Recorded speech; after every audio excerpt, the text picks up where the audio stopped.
Hello friends.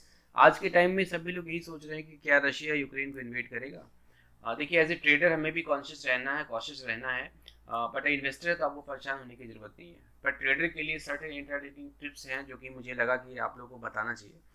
सबसे पहले चीज़ है कि रिसर्च वेल बिफोर बाइंग। देखिए, कोई भी शेयर या स्टॉक को आप, या फिर even Nifty and bank Nifty को, आप सिर्फ इसलिए बाई मत करिए कि सभी लोग इसको बाई कर रहे हैं। अगर आपको आपका कन्विक्शन आ रहा है, आपको चार्ट के हिसाब से लग रहा है, आपके हिसाब से कंसिस्टेंट ग्रीन कैंडल बन रही है तो बाई साइड में आप जाइए, कंसिस्टेंट रेड कैंडल बन रही है तो सेल साइड में जाइए। बट स्टॉप लॉस के साथ आप उसको ट्रेड करिए। ऐसा नहीं कि सबने कहा बाई करने के लिए और आपने सबका, देखिए साइकोलॉजी है, सबके स्टॉप लॉस, सबके पास पैसे, मनी, फंड जो भी सब अलग अलग हैं, तो हमें किसी और से कंपेयर नहीं करना। आप अपनी रिस्क एपेटाइट देखिए, फिर आप जाइए। दूसरा चाहिए कि पिक जो है, अगर आप स्टॉक्स में ट्रेड करते हैं तो लार्ज स्टॉक्स को पिक करिए। देखिए, अगर आप कैश में इंट्राडे करते हैं तो फिर आपको आई मीन टॉप 100 शेयर्स पे जा सकते हैं, मैक्सिमम से मैक्सिमम टॉप 100 में जा सकते हैं।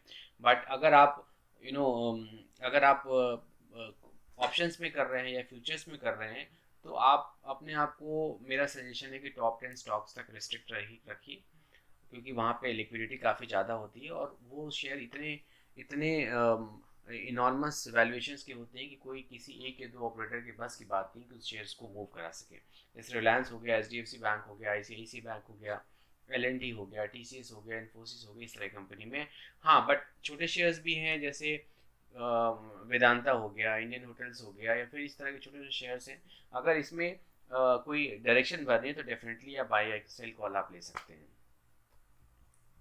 तीसरी चीज़ है एंट्री एंड टारगेट प्राइसेस को हमें आइडेंटिफाई करना बहुत ज़रूरी है। देखिए, ये बात सबको पता है कि ना आप एंट्री टाइम कर सकते हैं ना एग्जिट टाइम कर सकते हैं। बट जहाँ पे आप एंट्री कर रहे हैं वहाँ से आप देख लीजिए कि स्टॉप लॉस हमें क्या रखना है एंड टारगेट हमें क्या रखना है। देखिए, it is all about risk management. अगर आप रिस्क को मैनेज कर पा रहे हैं तो आप मार्केट में बने रह सकते हैं। अगर आप डेली लॉस करेंगे, छोटा भी क्वांटिटी रखेंगे, बट आप यू विल ब्लीड डेली, कोई फ़ायदा नहीं है वैसे आपको ट्रेड करने का। और कभी मार्केट में किसी दिन ऐसा हो सकता है कि बाय फ्लूक आपको एक बड़ा फॉर्चून मिल गया, बट इन जनरल ऐसा नहीं होता है and you will lose daily. तो अपना रिस्क प्रोफाइल बिल्कुल मैनेज करिए, उसके बाद ही आप ट्रेड करिए। नेक्स्ट, स्टॉप लॉस को बिल्कुल आप ध्यान से रखें। Stop loss is the most important thing. और आज का जितनी वॉलेटिलिटी है तो टेक्निकली हम लोग को स्टॉप लॉस लगाना भी नहीं है। आप जैसे स्टॉप लॉस लगाएंगे वो 100 टाइम्स, 100% टाइम्स वो हिट करेगा।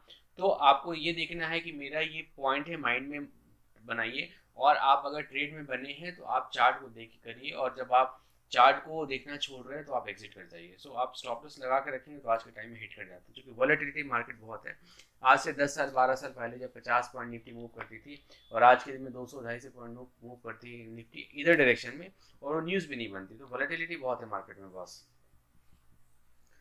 जब आपकी प्रॉफिट आप आ जाए तो आप बिल्कुल बुक कर लीजिए।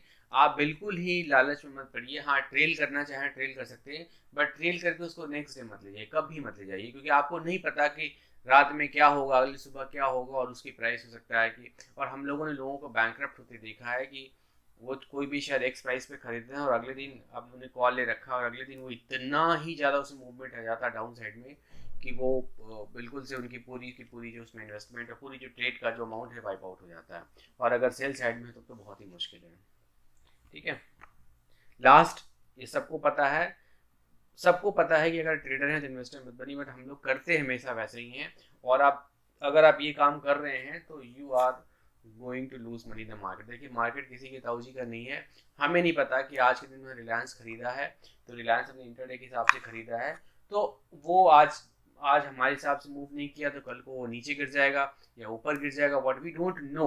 तो अगर आप इंटरडे के हिसाब से खरीदा तो बिल्कुल आप लॉस के साथ भी आप बुक कर लीजिए। कभी भी आप इसमें ये मत पड़िए कि हमने रख लिया है फिर बाद में बेचेंगे।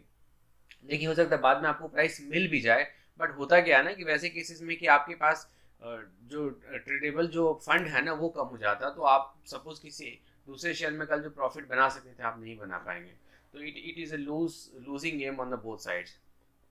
तो ये मैं आपको बीच में बताता रहूँगा, और बीच में आपको मैं जो नॉर्मल जो हमारा है ट्रेडिंग के स्क्रीनशॉट्स के साथ मैं आपको वो भी शेयर करता रहूँगा। सो अभी यूक्रेन की क्राइसिस है, यूएस फेड का भी इम्पैक्ट आने वाला है, इंटरेस्ट का बहुत आया नहीं है। So we have to trade cautiously, थोड़ा लाइट वे में ही ट्रेड करिए। Thank you very much. Thanks a lot.